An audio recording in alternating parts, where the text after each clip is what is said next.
काफी सारी important updates हम इस वीडियो में डिस्कस करने वाले हैं जो आपको मेन स्ट्रीम के न्यूज चैनल्स के ऊपर भी देखने को नहीं मिलेंगी, इसलिए इस वीडियो को एंड तक देखिएगा। सबसे पहले बात करते हैं आईफोन मेकर एप्पल कंपनी के बारे में। रेफरेंस क्लब की स्क्रीन के ऊपर आर्टिकल का स्क्रीनशॉट है। एप्पल कंपनी ने अनाउंस किया है कि रिसेंटली जो साल 2025 खत्म हुआ है उसमें कंपनी ने भारत से $50 बिलियन के वर्थ के आईफोन्स एक्सपोर्ट करने का टारगेट टच कर लिया है। एप्पल कंपनी का कहना है कि साल 2022 में उन्होंने भारत की मार्केट में एंट्री की थी और मात्र 4 सालों के अंदर ही $50 बिलियन के एक्सपोर्ट का फिगर उन्होंने टच कर लिया है। एप्पल कंपनी ने साल 2021-22 में भारत से $1.2 बिलियन के एक्सपोर्ट किए थे। उसके बाद दूसरे साल 2022-23 में $5 बिलियन के एक्सपोर्ट किए गए थे।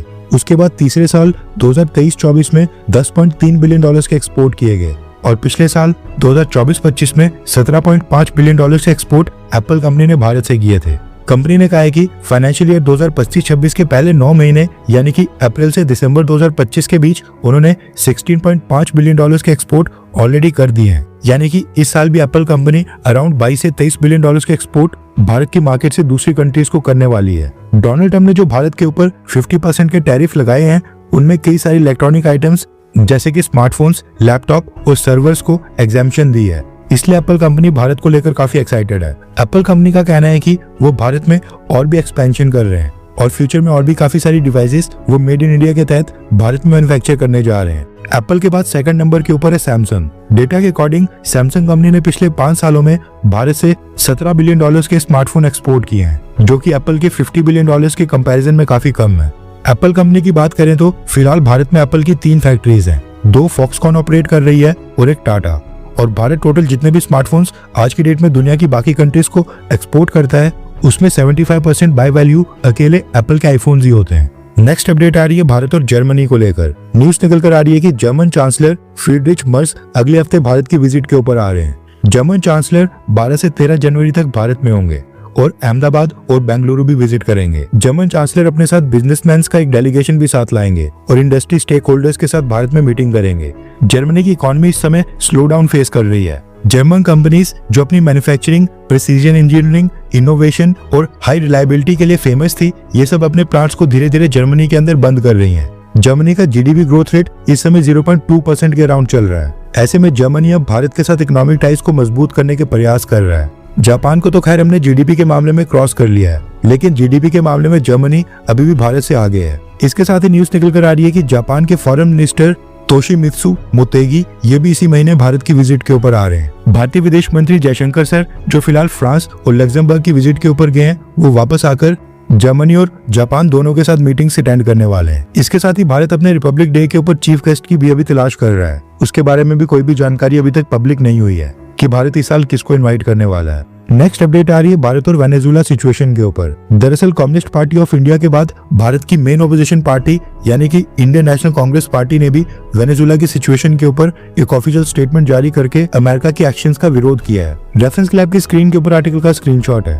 कांग्रेस पार्टी के फॉरेन अफेयर्स डिपार्टमेंट ने अपने बयान में कहा है कि पिछले 48 घंटों में यूनाइटेड स्टेट्स ऑफ अमेरिका के द्वारा वेनेजुएला में लिए गए एक तरफा एक्शंस के ऊपर कांग्रेस पार्टी गहरी चिंता व्यक्त करती है। कांग्रेस पार्टी के मुताबिक ये कदम इंटरनेशनल लॉ के प्रिंसिपल्स के खिलाफ है जो यूनाइटेड नेशन चार्टर और कई इंटरनेशनल ट्रीटीज में क्लियरली लिखे गए हैं। कांग्रेस पार्टी के मुताबिक नेशनल सोवरेनिटी की रिस्पेक्ट और पीसफुल कोएग्जिस्टेंस की मदद से वर्ल्ड वॉर 2 के बाद एक रूल बेस्ड ग्लोबल ऑर्डर बनाने की बुनियाद मिली थी।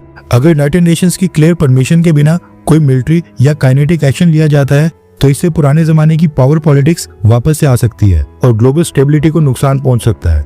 इंडियन नेशनल कांग्रेस पार्टी इस बात के ऊपर जोर देती है कि वेनेजुएला के लोगों की मर्जी को सबसे ज्यादा महत्वता मिलनी चाहिए और वेनेजुएला के नेशनल रिसोर्सेज का इस्तेमाल सिर्फ वेनेजुएला के लोगों के भले के लिए होना चाहिए, ये कहना है कांग्रेस पार्टी का। नेक्स्ट अपडेट आ रही है रिलायंस इंडस्ट्रीज को लेकर, जो जामनगर में दुनिया की सबसे बड़ी ऑयल रिफाइनरी ऑपरेट करती है। दरअसल पिछले 2-3 दिन से कुछ न्यूज आर्टिकल्स पब्लिश किए जा रहे थे जिसमें दावा किया गया था कि रिलायंस इंडस्ट्रीज अमेरिका के सैंक्शंस के बाद भी रशिया से ऑयल परचेज कर रही है और 3 ऑयल टैंकर शिप्स जिनकी डेस्टिनेशन रिलायंस इंडस्ट्रीज की जामनगर ऑयल रिफाइनरी है वो भी लगातार जामनगर की तरफ मूव कर रहे हैं। इस तरह की न्यूज का खंडन करते हुए रिलायंस इंडस्ट्रीज ने एक स्टेटमेंट रिलीज की है। रेफरेंस क्लब की स्क्रीन के ऊपर आर्टिकल का स्क्रीनशॉट है। रिलायंस इंडस्ट्रीज ने न्यूज एजेंसी का नाम लेते हुए कहा कि ब्लूमबर्ग की एक न्यूज रिपोर्ट में क्लेम किया गया है कि रशियन ऑयल से लदे हुए 3 वेसल्स रिलायंस इंडस्ट्रीज लिमिटेड के जामनगर रिफाइनरी की तरफ बढ़ रहे हैं। ये न्यूज रिपोर्ट बिल्कुल गलत और झूठी है। रिलायंस इंडस्ट्रीज की जामनगर रिफाइनरी ने पिछले लगभग 3 हफ्तों से कोई भी रशियन ऑयल का कार्गो रिसीव नहीं किया है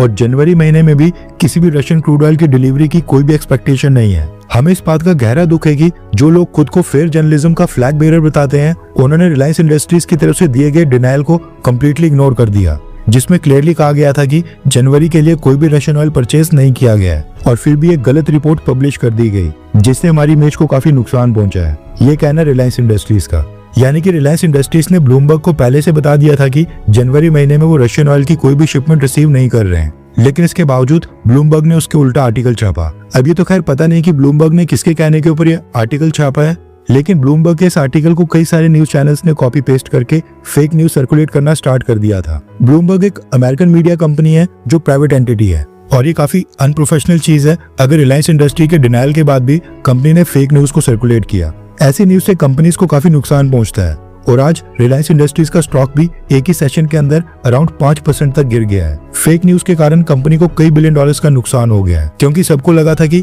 रिलायंस इंडस्ट्रीज चोरी छुपे रशियन ऑयल अभी भी परचेज कर रही है, तो अब यूएस और Donald Trump administration Reliance industries के ऊपर सैंक्शंस लगा सकता है। इसी के कारण आज रिलायंस इंडस्ट्रीज के स्टॉक में ह्यूज सेलिंग देखने को मिली है। नेक्स्ट अपडेट आ रही है डेनमार्क से।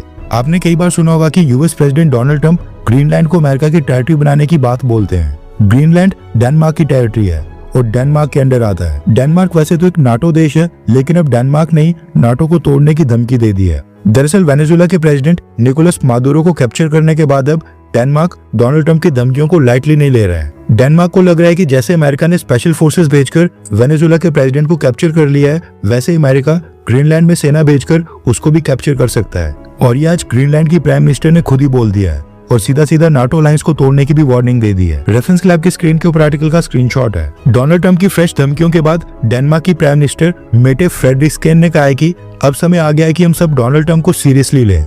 हम सब ऐसी कोई भी सिचुएशन को एक्सेप्ट नहीं करेंगे जहां पर ग्रीनलैंड और डेनमार्क को ऐसी धमकियां दी जाएंगी।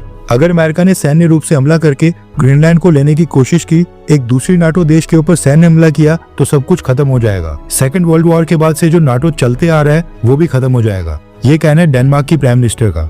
अब इनको लगता है कि डोनाल्ड ट्रंप को अब सीरियसली लेना ही पड़ेगा, वरना उसका कोई पता नहीं कल को डोनाल्ड ट्रंप ग्रीनलैंड को चारों तरफ से घेर कर यूएस टेरिटरी अनाउंस कर दें।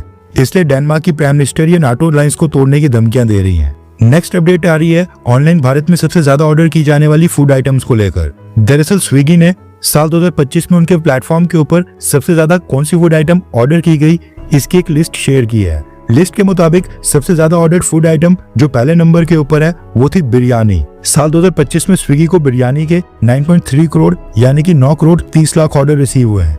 सेकंड के ऊपर है बर्गर। 2025 में बर्गर के 4 करोड़ 42 लाख ऑर्डर रिसीव हुए।